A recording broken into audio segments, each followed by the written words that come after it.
More memories are made when you're there for live NFL action. And when you need tickets, Ticketmaster's got you covered. As the official marketplace of the NFL, Ticketmaster gives you more ways to find your perfect seat. Their interactive seat map gives you 360-degree previews of your section to make sure you have the best view of those pivotal plays. And if your plans change, Ticketmaster gives you more flexibility to sell or transfer your tickets. Plus, mobile tickets make getting in on game day a breeze, and you can even customize your Ticketmaster app to rep your team's colors. Find tickets today at Ticketmaster.com/NFL.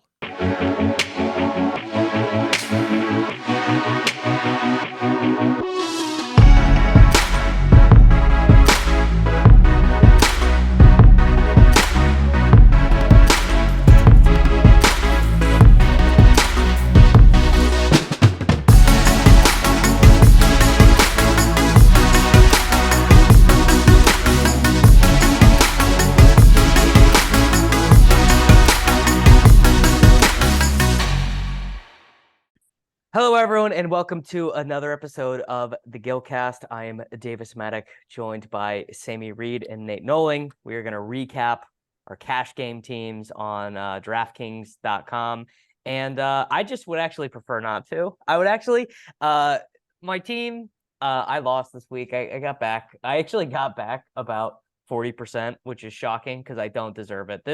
Guys, you know, sometimes when you play bad and you just know you played bad immediately, and you're just praying that the fantasy gods will smile on you.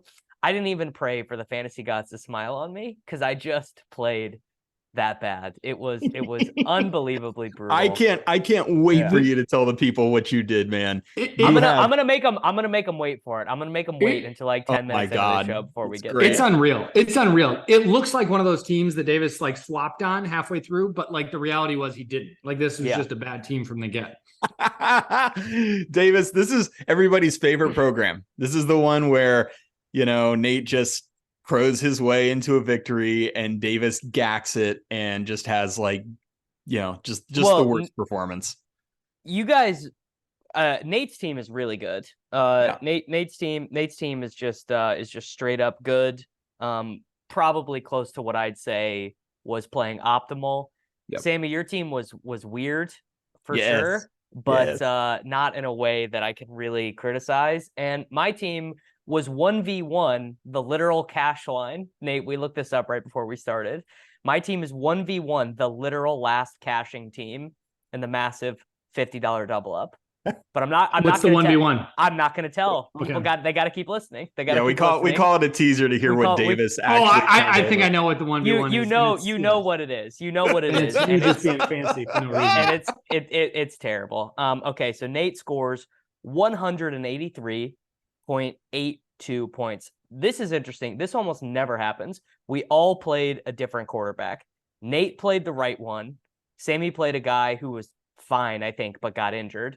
And I played the wrong one. And I played Patrick Mahomes. Nate played Jalen Hurts. And Sammy played Anthony Richardson. This is why Mahomes was the wrong one.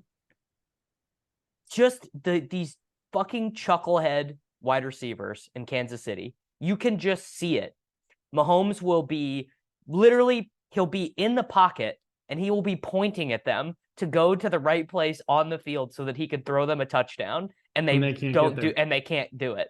You got to know ball, Davis. You got to know ball. Oh, my ball knowledge is at 0 this week. I mean, the degree I got one. The only thing I got right was playing Jamar Chase. And the field was not super enthused on that. That's the only thing I got right. That was the easiest thing of the week, which is crazy that the field didn't play. It should have been the easiest thing of the week, but it was not. He was not even amongst the 10 most owned players in the massive $50 double up. My God, there is still an edge, boys. I believe he was only slightly more owned this week than he was last week. I think this week in the massive $50 double up, he was 35%, and last week he was like 23 or 24% in the massive $50 double up. But I actually think, Nate, very rarely do I tell you that you know ball, because most of the time I just think you get really lucky. But you were totally right to play Jalen Hurts instead of Patrick Mahomes, and I was wrong. He does not have quite as good of a floor like Mahomes is going to get 15 in like literally every game. But I think this version of their teams, he has the far better ceiling. See, yeah. I don't know if I'd agree with that, man. Like because Hurts has all the rushing equity, and because he's like alpha goal line back, like for sure he's got such a high floor. And I actually think his floor in this version of the Eagles team is better than it was in years past. In years past, he could get all of a sudden stinks. Yeah, all of a sudden they could be up 3 scores, and he would need to only he could get by with 100 yards passing and not need to run, where he's going to be in games this whole year. And so I actually think his floor and his ceiling is higher than Mahomes in their current iteration. Also, he has actual weapons instead of a bunch of B-League CFL players and dust-ass Travis Kelce. I mean, he's got actual players. Yeah, makes a real difference.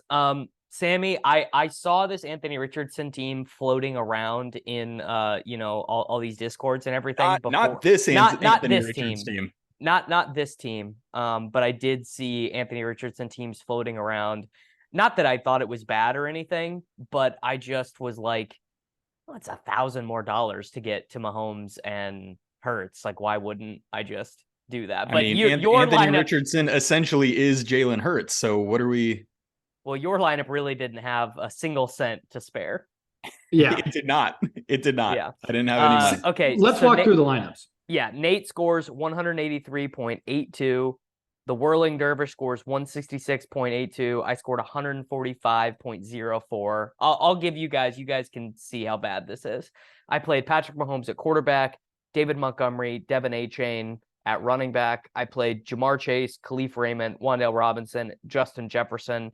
All owned plays, all fine. Jefferson, maybe we'll talk about a little bit. Jefferson versus Tyreek. The Titans defense, they were the Giga Chalk. I thought they were fine. But the thing that I did that is just out of this world stupid. Oh yeah, was I thought that I knew ball, and instead of playing Jonnu Smith like everyone else as a $3,000 tight end, I played, wait for it, Herb Smith Jr. for the Cincinnati Bengals. I played Herb Smith Jr. What? Talk me through this. Because it wasn't even like sometimes you end up with like a weird train team that like some of these high stakes sharps have, but your team wasn't duped like barely at all. There was like 3 people on that. No, I don't think anyone would have this. Smith Jr. So the thought was pretty simple. I liked the Bengals passing offense against Arizona. Thought they'd pass for a lot of yards. They did. T. Higgins missed this contest, and another one of their wide receivers, I forget his name, but one of the guys who's been running around, Charlie Jones, is injured, and then they had to call up another guy to the practice squad. Herb Smith Jr. came back to practice this week, removed from the injury report, yada, yada, all this stuff. Basically just being like, I don't really... Oh, and a lot of people played Tyler Boyd, and I was not in on Tyler Boyd at all. So I was like, it's basically Herb Smith Jr. and Tyler Boyd are the same guy. Turns out they're not. Because all Herb Smith Jr. did in this game, and I was watching with great interest in that game, because I was like, is he out there at least? At least for my sake, he was out there. But he was Chris Hogan, he was wind sprinting his behind off. He didn't do, I think he got a target. He also got held on an end zone target where he maybe could have gotten there, and I would have felt some real vindication. But Burrow only had eyes for Chase. In the end, this is terrible. And it's terrible not in the way, like, people were telling me that I was bad for playing Kincaid instead of playing, like these dust balls like Durham Smythe and Zach Ertz. And I don't think that's true. But it is bad to play someone like Herb Smith Jr. that you can't even tell yourself a story about them having ceiling or the team wanting to give him a role or anything like that. It really was just like 2015 DFS logic of, okay, if this team has 35 targets available, you subtract a guy getting 8 of them and then just evenly distribute those targets amongst the remaining guys who will be on the field. And that makes someone like Herb Smith Jr. playable, which is not how football works, because targets are earned and Herb Smith Jr. ain't earning no fucking targets, Jesus. Dude, bad. tell me so the ownership. Bad. I got to hear the ownership on It's got to be less than 5. It's less than 1. Buddy, in the massive $55 double up, Herb Smith Jr. was 0.66% owned. and to it's like you and 3 people who uploaded the wrong CSV. Well, this is the real dagger. So I go to click on the massive $50 double up to get ready to do this show, so I can just have the percentages up and stuff. I'm like, okay, let me go look at the last team on the cash line. But like what if I would have just played the right team, would I have gotten there? Click on the very last team. It's just straight up my team. 1v1 Jonnu Smith versus Irv Smith Jr. I mean, just the blade of blades. Just you really, really hate to see it. It's actually I think. Okay, do you remember that Dust Ball Titans or Commanders wide receiver? Like, this is like 5-6 years ago, where I played this guy Brown? like no, way before De'Ami Brown. I mean, we're talking like 2017, 2018. I'm trying to think of the worst play in Gillcast history, and I think this might be it. It might have been like the 4th time Sammy played Ross Dwelly. But also maybe this. I mean, this is just it's terrible. The reason this one's so bad is because the field made so many mistakes this week. When you look at this ownership and you look at what Chase did and the edge that is still there that exists in DFS, and you aren't able to take any action on it because you played because I just made like the rest of my lineup. I think I systemically avoided some other mistakes. Like I played Chase instead of Bijan, and I played Justin Jefferson. Like this beautiful game blesses us with like 17 weeks a year, and you'd waste one of them with Irv Smith. Smith. Jesus H Christ, Davis. All you had to do was like play Tyreek, and then you would have had the money for Zach Ertz. For Zach Ertz, yeah. I mean, if you had, Sammy, talk to me about Tyreek, because I thought Tyreek was pretty clearly. Read off your team, Sammy. Read off your team. Oh, buddy. All right. Here we go, fellas. So I faded Laporta. I faded Devin A-Chain, and my quarterback got hurt in the first quarter or whatever and put up 4 points. And my team still got there because it was the all motherfucking alpha team. Listen to this shit. I'm up late last night. I watched this movie. It was like midnight. Everyone's asleep. And then this epiphany came to me. And I said, I have fucking got it. And this is the lineup. So I played A-Rich. And then I decided. So David Montgomery was, to me, the lock of locks. Like, I was not building a lineup without David Montgomery. You guys agree. He was just in like the all-time great spot with Jahmyr Gibbs out. He ran terribly to only get 24. Yeah, he should have had like 40. Yeah, like I mean, literally they were on the 1 yard line 2 other times. And he did, and once Goff ran it in, once they threw a touchdown, and then Craig Reynolds came in at the end of the game and had like 50 and a touch. Like, Montgomery could have had like 40 in this game, man. So anyways, I played Richardson at quarterback. I went Bijan and Demont at running back, and I decided, you know what? I don't need to play 4 or 3 running backs in this lineup. Here's what I'm going to do. I'm going to play Chase and Tyreek Hill, and I'm going to have Bijan in there. I'm going to do it all. And it was just like alpha status. So all I needed to do was play Tyreek and Chase. And then I used the 2 punt receivers, Raymond and Wan'Dale Robinson. I went down to Ertz at tight end.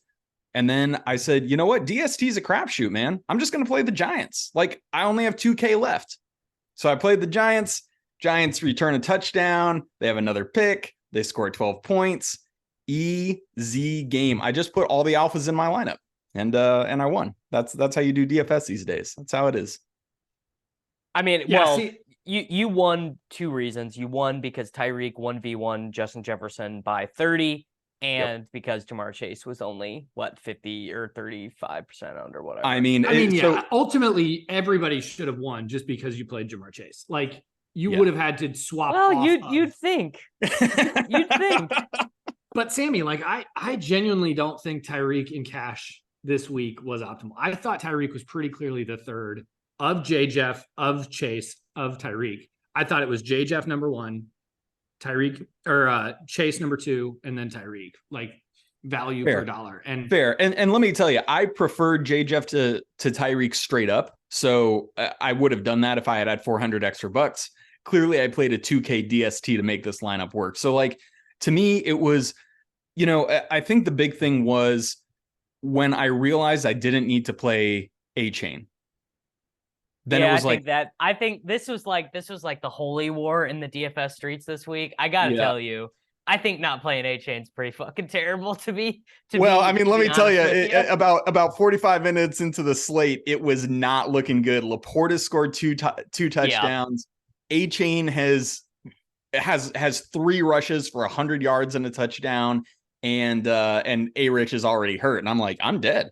Like, you texted me like, good night, Sammy. Yeah, I thought you were done. Because I thought if you didn't play A-Chain, the only reason you could get away with fading A-Chain would be if you played Mixon and Mixon smashed in the late night. But you got lucky. I mean, you faded A-Chain and still made it. I mean, here's the thing. I realize that A-Chain is the second coming of Jamal Charles. I get it. Like, I really get it. But at the end of the day, Nate, I'm surprised you're saying this. A-Chain had 11 rushes and 1 target. Yeah, I know. That's why I said if you faded A-Chain for Mixon, I think that was okay. Mixon, I thought was I think terrible. It's okay. Let me make this argument, and no one's gonna agree with this because people are so entrenched on their A-Chain position. Like, arguing about Devon A-Chain is like arguing about Israeli and Palestinian relations at this point. It's just like you just can't even go there with people. But guess what? If Devon A-Chain was not averaging a bazillion yards per carry, he would also be getting 19 carries per game. It's just when you cover 50 yards of ground every time we make this argument all the time about expected fantasy points, that Joe Mixon always has a gazillion expected fantasy points because did you guys see this sequence? He got stuffed at the 1 yard line 4 times. They ran it first, second, third, and 4th down, and he didn't get it. Because he's fat and bad. He wishes he was as good as David Montgomery. That's the thing about Joe Mixon. A-Chain is clearly playing ahead of Mostert. He fumbled and they went right back to him. Literally next snap, next play. Devon A-Chain is the lead running back for the best offense in football. Sure, he is giving some work to Raheem Mostert. You could even argue he's giving roughly. They're splitting it, man. I think 11 to 10 carries, 2 to 1 targets. Mostert got 4 carries on the last drive. He got 4 carries on the last drive. The reason I think Mixon is a comparable play is because Mixon just has a much wider, like, his range of outcomes. There's so many more, like, if game script doesn't go his way, he's still in. Where there's so many ways that A-Chain just does. With his 7 touch, like, he could get a game where there's 7 touches and he goes 7 touches for 46 yards. Right. And the other thing, incredible efficiency, but because he isn't a factor in everything that they're doing offensively, he doesn't have the same floor that Mixon does. And so I do think correct. And the other thing was, we weren't quite sure what Devon A-Chain's usage would look like in a game where they were comfortably ahead. Right. We weren't quite sure about this. And I just thought those, like, at running back 61, like, that was where you wanted to spend your salary, because outside of J-Jeff and Chase, those 3 running backs were the best plays. The mid-tier wide receivers. Like, a lot of people played Hollywood Brown and Tyler Boyd. I was not into either of those guys at all. I was in a Brown and not Boyd. And the reason I wasn't into Boyd is you can't just say, oh, T. Higgins is out, Boyd's going to get a lot more targets. It's like, they play different positions. They are not the same. You know what I mean? Like, what's going to happen is exactly what happened is low T. Higgins is out.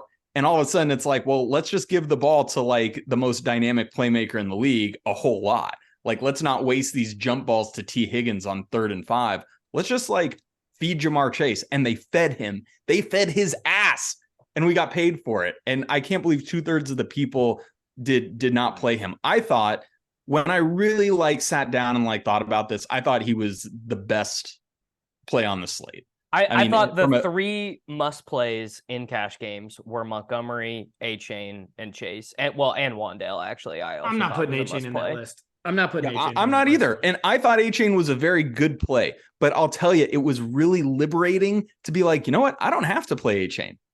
I don't have to. Like, again, I'm not saying it was A-Chain. I'm saying that 6K running back spot between Mixon or A-Chain, because a lot of sharp people played Mixon over A-Chain. And a lot of people played Breece Hall too.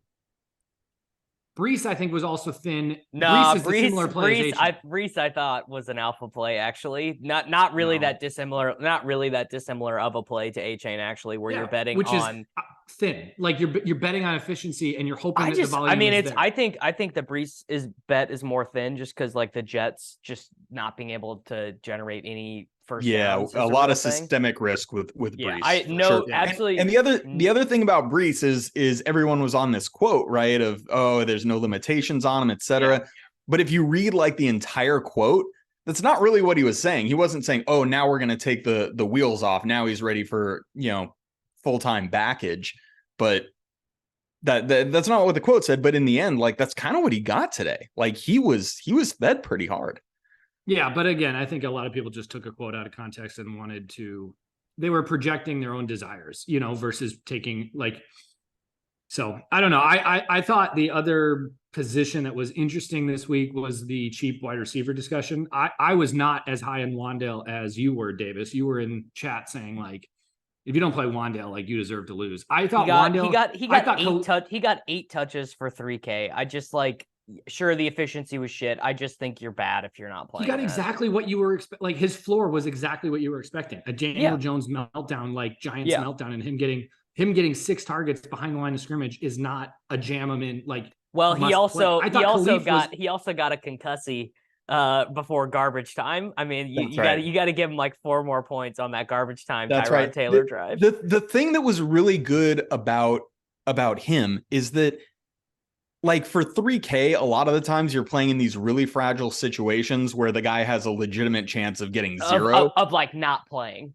Yeah, and I thought that Wandale was a lot different than that. Wandale was gonna get like 5+ targets.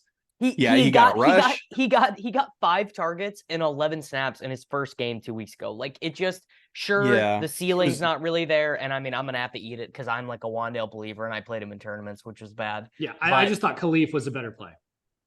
If I only got one of those value wide receivers, I would have taken Khalif. I don't think so at all. I would not have done that because Khalif stinks. I mean, he's and the other thing, so A, Khalif stinks, and then B, Khalif had a lot more systemic risk, right? They were huge. Not systemic risk. He had big volume risk where they could have thrown the ball 19 times in this game. Absolutely, they could be up and stop throwing the ball, and then they also legitimately. I mean, Goff did only throw 28 times. Yeah, and then they could just go Laporta and just smash the hell out of it with Montgomery. You know what I mean? And then some Reynolds. Like, they didn't necessarily have to be, oh gosh, our guy's out. Like, wow, we really need Khalif Raymond in this game. Like that. This feels like a don't know ball take and don't understand that Jared Goff is the quarterback and where Jared Goff looks across the field. Like, Khalif Raymond is where Laporta runs. Yeah. And that's why Laporta was such a good play. You decided to fade the tight end lock because I thought Laporta was a very good play, but I just liked the way that lineups with a 3K tight end looked. Just imagine. Same. And I was very afraid of Laporta giving me the blade. Yeah, I said it before lock. I was like, the Laporta A-chain 2v2 versus what were other people doing? Like Tyreek and here, I can go look at this. Here and here in the end, Khalif Raymond got 3 targets. Laporta got 4 targets. Like, let's not, you know what I mean? Like, and this was entirely completely foreseen. Nate, a team that a lot of people played was Hollywood Brown and Kelsey versus Bijan and Laporta. And I didn't like any of those. You guys both played Bijan. I mean, I know Bijan ran real bad here. I have no way to criticize. I should have smashed you by even more. Like, literally, Bijan. I think this was like his floor game. Well, Nate, Justin Jefferson got 5 points, so I'm not really taking that criticism on board. I'm just not like. Congratulations to you, Justin Jefferson got 5 points. Whatever. I think it's actually the worst game of his career. I think if you go 5.5 DK points is almost got to be the worst. And in a game for him, right? In a game that Kirk Cousins threw the ball 48 times, Justin Jefferson coming in with a hot 5. In the dome. In the dome. I mean, that game, it was like a lot of near misses. There were a lot of flags, a lot of penalties, whatever. I'm not going to dunk on you for playing Justin Jefferson. I thought Justin Jefferson was obviously the number one. The only thing I do wonder if finding a different quarterback other than the 8K stuff, because it was like I get there just was no mid-tier wide receiver to play, I guess, is why the things were so weird this week. Is there just I disagree. I thought Brown was good, and I thought Hopkins was good. And this isn't being Hopkins. I looked at a team. You did. Because I looked at a team where Hopkins was in the flex, and you were like, bro, just play Hopkins. And I was like, I don't know. Dude, I know he's dusty, but like 140 yards. I mean, Prize Picks only 55.5 yards, Nate. It was the easiest bink I've ever had. DeAndre Hopkins. He was just like so easy, so good. But the real thing is, you know, you don't necessarily have to like have that construction. You know what I mean? Like spending $8K on a quarterback on this slate, I personally didn't think was right. Like I was ready to play Josh Dobbs. I don't really think it was either. Well, I mean, I do. I mean, I got it, and I got the tight end play of the week. Like I think there's a lot of the reasons why people showed up in cash with Anthony Richardson. I heard multiple people say this, that it was a week where there were 500 teams within like 3 points of each other, and it was a hard week to choose.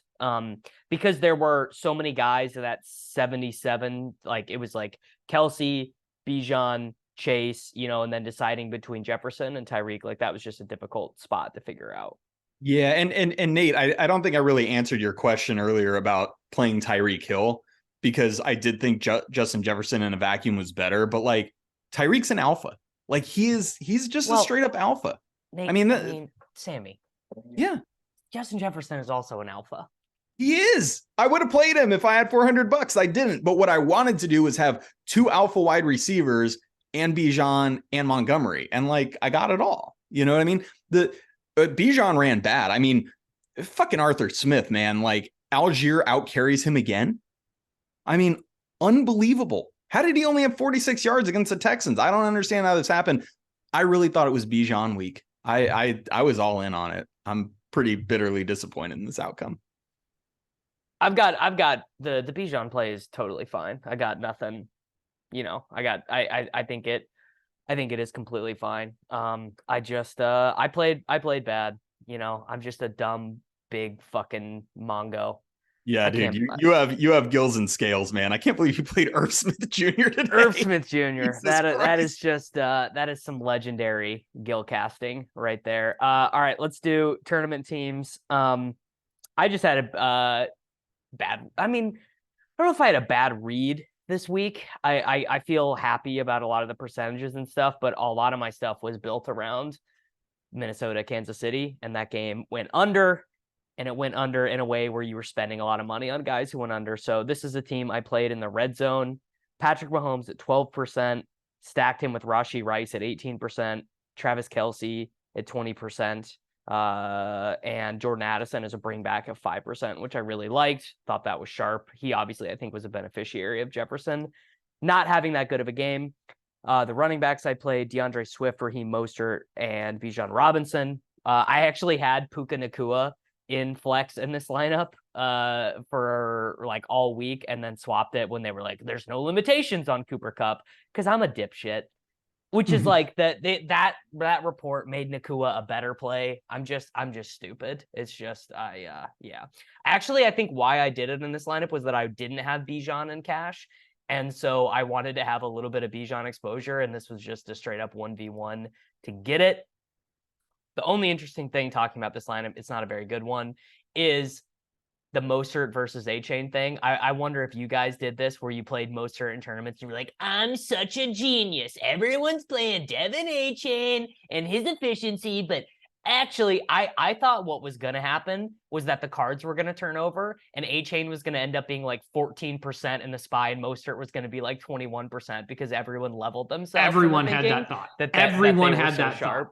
Yeah. Which I think is interesting, because the depending on which projection site and which sim stuff you were looking at, you were getting different stuff based on Mostert and A-Chain, based on whose inputs you were using. Gotta shout out our friends at ETR who were pumping A-Chain pretty good, understanding his range of outcomes. But what did you guys make of A-Chain and Mostert? And then Sammy, you can go next. Yeah, I thought I didn't do it, but I told you guys like via text earlier in the day. I thought Mostert was like a very alpha GPP play, just because those range of outcomes. I thought recency bias and this and that, and you're counting on massive efficiency for our boy, A-Chain, and that's anytime kind of it. I didn't do it, but anytime there's a cash play like that you think is maybe thin from an efficiency standpoint, if in tournaments you can get leverage off of that ownership, and it's not just like a fading, it's actually leverage. It's direct leverage over a higher owned play. So like if the efficiency doesn't go A-Chain's way, you're going to get that with Mostert. And yeah, I thought it was a sharp play. It didn't work out. Obviously A-Chain smashed, but yeah, I thought it was sharp. Yeah. Sammy, what did you build in tournament? Okay, so I'll go over this lineup. I didn't love it, but it incorporated like a lot of things I wanted to do. This one was in the red zone, and I played a Dobbs, Marquise Brown, and Ertz stack with Chase coming back. And then I had Bijan and Montgomery in this lineup. And I had a Bijan Nico Collins mini correlation. So I was hoping that would really soar. It did not. And let's see what else. I had Breece Hall in the flex in this lineup, so he ended up smashing. And then I had 3,100 left for my DST, and I went back and forth between New England and New Orleans, and I didn't know which one to do. And this one I clicked New England. Fucking New England. So 23.1 v1. This lineup actually was cashing. Not for a lot, but it was cashing, and then the Jets DST touchdown at the very end knocked it out. So tough scene, very tough scene. But it was and frankly, the Dobbs, Ertz, Marquise Brown, actually they all scored. Both Brown and Ertz caught touchdowns, and Chase obviously smashed. But Dobbs really didn't end up with that many points because he is in fact bad. So yeah, I thought the Dobbs thing was sharp. In tournaments, I played a lot of the Cincinnati Arizona game. That was one of my favorite games to get exposure to. I thought that was really sharp. So yeah, they had opportunities to really pile on garbage time stuff, and they really just did not get it done, which is a very tough scene. Yeah, it was. So that lineup scored 168.04. So it had a little chance, but didn't quite get there. Yeah. The thing was, and sorry to talk about this shit lineup for longer than it needs to, but it was really a matter of trying to construct different, not necessarily pivot off of the players that people were doing, but more the construction, where it's going to have one or two really of those low price guys, whether it's Rice, whether it's Wandell, whether it's Khalif Raymond, and have a lineup that had Chase, Nico, Marquise Brown, get in the middle of that. You know what I mean? That's the easiest way to differentiate from the chalk in general, is to just do, so if everyone's avoiding the high price running backs, play CMC and Pollard. If everyone is jamming in Chase and Jefferson, play Amon-Ra St. Brown or whatever, just getting slight, it is actually, because it requires no thought, and you don't even have to be that good at picking players. You just kind of need to find, and you can do game stacks inside of that too. Yeah, just play the best plays at different price points, kind of. Yeah. And the other thing was paying down for quarterback was something that wasn't happening a ton. So I had another Daniel Jones stack. Obviously that was ass, but that's kind of the way I approach tournaments this week. And I'm not rich, by the way. I don't even know what won tournaments this week. Let's see what won the red zone. I saw one that either won the red zone or the spy, that was a Chase Burrow stack with a lot which I thought would be fairly popular. The team that won this red zone that I clicked on, which is the 100K red zone, was a Goff, Josh Reynolds, Laporta team with an Adam Thielen bring back. Yeah, Thielen and a bunch of chalky pieces: Breece, Bijan, Chase, Hollywood, even Saints D. Saints D was, I feel bad for not. I played them on a couple, but in hindsight feels very obvious. Yeah, winning the red zone with a chalk Bijan hitting his floor is pretty impressive. Yeah.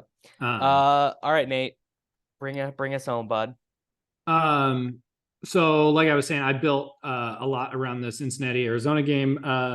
So this team was in the red zone, put up 183. I went with Anthony Richardson just naked, and then my correlation was Jamar Chase, Tyler Boyd, because even though I thought Boyd was a bad cash play, I mean Boyd's going to be out there running all those routes, and I thought he has upside in tournaments just because of the ownership. So it was Jamar Chase and Boyd with a Marquise Brown bring back for the mini correlation there, and then Demont, Laporta, and Reynolds as kind of the chalky Detroit team. And then Reynolds scoring a touchdown from the 1 yard line is such tilt.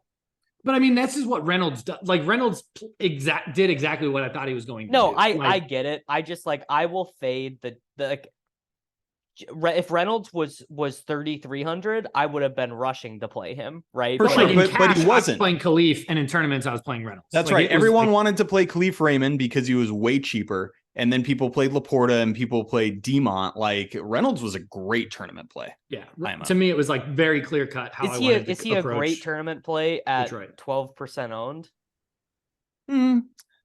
I think he's fine. I mean, not that I know shit. I mean, I fell victim to player take bias and just loving. Like, I just like Wan'Dale Robinson, but at the percentages at which I played him, it was not good. Yeah. Yeah, I mean, the challenge with Wan'Dale is he was a good play, but he doesn't have a big ceiling. Like, Wan'Dale is not a tournament play for me at all. Like, Wan'Dale is the type of guy who you're hoping he gets 8 targets. They're all going to be 3 or less A dot, and then you're hoping he breaks one. Like that's not a tournament play. Where Josh Reynolds is the guy who's going to have like I literally wanted him to do what Reynolds did, which is score a touchdown in the 1 yard line. But all of what Reynolds gets is high value targets. Like he runs good routes. He gets targeted in the red zone near the end zone. He goes up and gets the ball, and he has Jared Goff who's going to put it there. So like it's a very different play than. Yeah, he goes downfield, bro. Yeah. Wan'Dale's basically getting running back targets. I mean, if you have a guy without a big ceiling and he's going to be owned, probably not a great tournament play. And I say this as somebody, I did have a sprinkling of Wan'Dale. Like I did play a Daniel Jones and Wan'Dale team. Like it was Daniel Jones, Wan'Dale, and Waller. And I brought it back. I did do one. I did do one of those as well. Yeah. Daniel Jones is ass though, is the thing. So it's a problem. Man. Yeah, he's not good. Yeah. He I don't know. And they also have like their offensive line, like I've seen bad offensive lines before, but I've never really seen anything like what the Giants have cooking. It's like they might as well just not even be there, honestly. It's like they hike the ball, and then Daniel Jones just has a dude in his face. I mean, it's unbelievable. I mean, we haven't mentioned this at all, but the change from 14, 13, 12 game slates to 10 game slates gets real thin. It really does. Like the thing I noticed it the most was Jefferson and Reek were the only players above 9K. Then Cooper Kupp was the only guy above 8K. And that was it. There were 4 players above Bijan, right? Above 7,700. I kind of like it when it gets a little bit tighter, when you don't have so many games to choose from. Like I like, I don't really like the real small slates too much. I don't play a ton of Showdown, but I kind of like it when there's not like that many options. I think things get a little bit clearer. No, it's no, because then we're very close to train season, right? I mean, we're just gonna have I don't know, dude. Jamar Chase was like 30% owned. Yeah, but that was just a very clear public bias, right? DFS is not dead. Not dead. Well, I don't know. Alive and kicking. It's alive as long as people are going to keep playing, tight ends like Irv Smith Jr. I might just be like, you know what, Davis, just play Kelsey. You've gotten tight end wrong, like 80% of the time. So just like stop. Just do Travis Kelsey. Mark Andrews was 5,500 this week, and I didn't think about it once, which probably he only got 11, I think, in the end, but yeah, he probably is a play. All right, you guys got anything else? Right. I don't.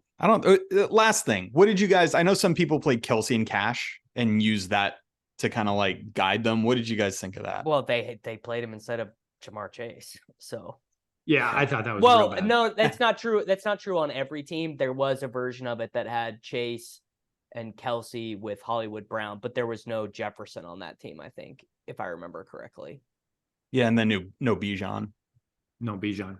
Yeah, I mean, to me, the priorities this week was Chase, those running backs. If I could get Jefferson, I would have, but yeah, but it was Tyreek Hill. Clear. Tyreek Hill, man. Alphas only. Just put the alphas in the lineup. Print. Easy. Yeah. You got lucky with Tyreek. Yeah. No. Lucky. No, he I mean, this the thing, Nate, that we should realize is that Sammy just gets lucky on these absurd, weird, Giants defense type shit. Like, that's just how his life. If the Giants defense got their expectation of 0 points, I still cash. I don't think you do. You had 166. Cash line was like 157.8, I think. Yeah. All right. Well, keep prioritizing DST instead of like alpha wide receivers. No, who go for I'm not saying you're wrong. I'm just saying the reality. I'm not just saying the reality that we live in is that you never get punished. Like, every time I do something that's like 3 degrees off optimal, I get just beaten over the head with it. Just like it's the was that what Irv Smith was? Just 3 degrees. 3 degrees. No, he was about he was 100. He was 180 degrees off optimal. But like the Kincaid thing in week 2, where I end up losing a bunch of games by less than 2 points because people played Ertz and Ertz scored. Yeah, Ertz like barely outscored him or whatever. That would never happen to Sammy. It's just the way he lives. It just would never happen to him. It would only ever happen to me. Just got to run good, man. You just got to run good. All right, guys, we are going to get out of here. Thanks for listening. We'll be back next week.